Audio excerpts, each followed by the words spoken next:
Welcome back to the channel Invest for Tomorrow. 2022 is gearing up to become one of the more difficult years in terms of investing, whether it is for the institutional investors or for the retail investors. So what do we do to hedge ourselves as retail investors for an year which is set to be very volatile in nature? Well, one of the ways you can manage this year is by investing in sector ETFs that are set to grow this year. Some of these sectors are the financial sectors, energy sectors, and so on. So in this video, we will focus on the energy sector and specifically on the XLE ETF. First, we will look at the reasons why the energy sector is set to grow in 2022 in spite having a monstrous performance in 2021. Next, we will look at the detailed breakdown of the XLE ETF, do a small comparison with the Vanguard's alternative, which is VDE, look at the top holdings, look at the performance, look at the dividend history, and also do a quick comparison between the S&P 500 benchmark as well as the financial sector benchmark. So if that is something you're interested in,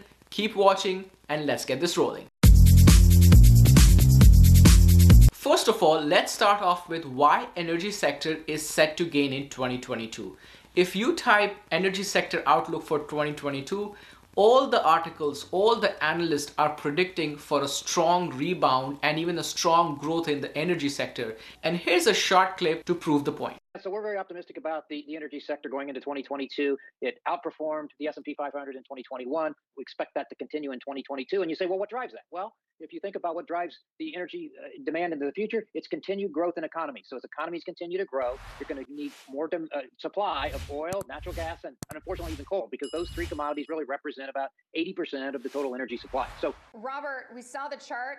Oil's at $78 a barrel right now, but Ellen mentioned could go as high as 100. What do you expect for oil prices and oil demand this year? Will we see $100 barrel oil? Well, anything is possible. It's crude oil, so there's so many moving pieces here, but I tend to think we'll have a price somewhere around 65 bid at 85 in that range there. So as you heard from these portfolio managers and these analysts, you can also look at all these different articles which are available from different media sources. As a retail investor, as we read through these articles, as we understand why the energy sector is set to gain in 2022, best way to hedge your portfolio for any sideways movement throughout the year or even downturn movement from a broader index standpoint is to buy these sector ETFs. Jumping straight into what this ETF is, XLE tracks a market cap weighted index of US energy companies in the S&P 500. XLE offers liquid exposure to a market-like basket of US energy firms.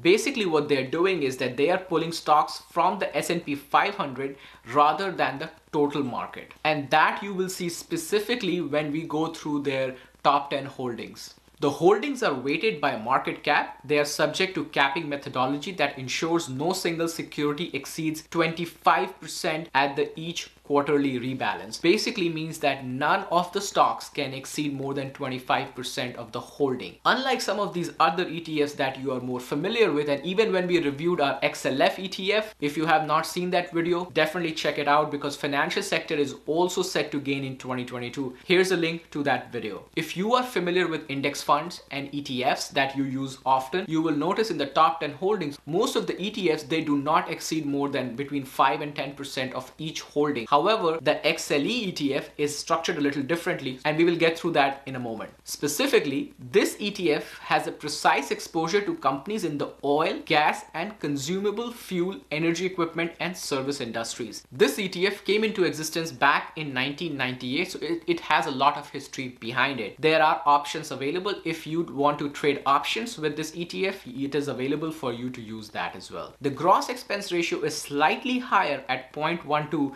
as compared to its competitor Vanguard, which we will go through in a moment. The estimated 3 to 5 year earning per share growth has about 14.51%. This ETF only has about 21 holdings. Unlike some of these other ETFs that have 40 plus holdings, this ETF is very concentrated with only 23 companies in there. This ETF also pays you dividend, and the dividend yield is 3.56%. This is a quarterly payout of the dividend. They pay out dividend in March, June, September, and December. So you're looking at about third week of March, June, September, and December is when this ETF will pay out you a dividend. Asset under management is about $31.4 billion. They also have a daily average volume of $1.64 billion. Some of the competitors in this space for this ETF is VDE, which is from Vanguard, IYE, FENY, PSCE, USAI. So definitely take a look at those other ETFs if you are interested in. So let's do a quick comparison between the VDE, the most prominent competitor, versus XLE. The expense ratio is 0.12 for the XLE versus 0.1 for the VDE. When it comes to the year-to-date return, you have 14.14% in XLE and 14.10. So there is really not much of a difference. If you look at the asset under management, XLE has about $31 billion versus VDE only has $6.95 billion. The number of holdings is 23 in XLE versus 105 in VDE. That is something also you should take a look into it. The average daily volume of trade, XLE is about $1.64 billion versus $118.73 million.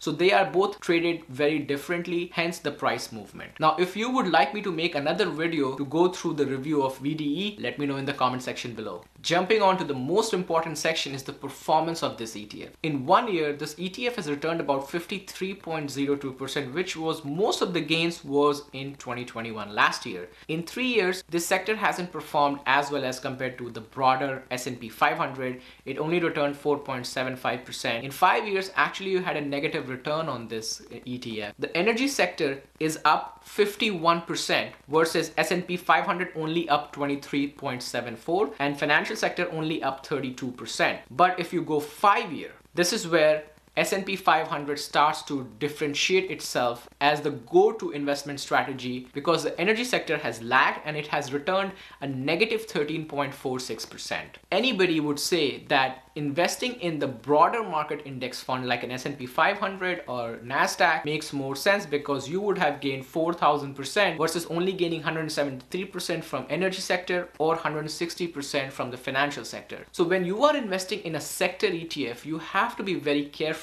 Unlike your standard index fund or S&P 500 or NASDAQ ETFs, which tracks these big indexes, sector-based ETF should be used as not a very long-term investment, but based on the cyclical nature of that sector. XLE ETF only has companies from the United States, so it's a 100% United States-based ETF. Top sectors in this ETF are the oil and gas refinery, which constitutes about 54% of the total basket. Then you have oil and gas exploration companies, about 26.24. You have an oil and gas transportation companies for 9.71 and oil related services at 8.57. Top 10 holding standpoint, Exxon is 23.1, Chevron 20.28, which means that 40% of this ETF is just dedicated to these two companies. Next up is EOG Resource at 4.95, Schlumberger 4.66, ConocoPhillips 4.59, Pioneer Natural Resource 4.32, Marathon Petroleum 4.13, Phillips 66 3.49, Williams Companies 3.23, Kinder Morgan Incorporated Class P 3.14, Valero Energy 3.13, Devon Energy 2.87, Occidental Petroleum Corporation 2.78, One OK 2.52, Halliburton 2.29, Hess 2.29, Baker Hughes 2.11, Diamondback 1.94, Coterra 1.63, Marathon Oil Corporation 1.33, APA Corp 1.07, and then they have some liquid reserves for 0.18. If you have Chevron or Exxon as part of your portfolio, would you like to add this particular ETF in your portfolio? That is a question that you should consider before buying this ETF, because these two companies in this ETF are going to drive the price of this ETF by itself.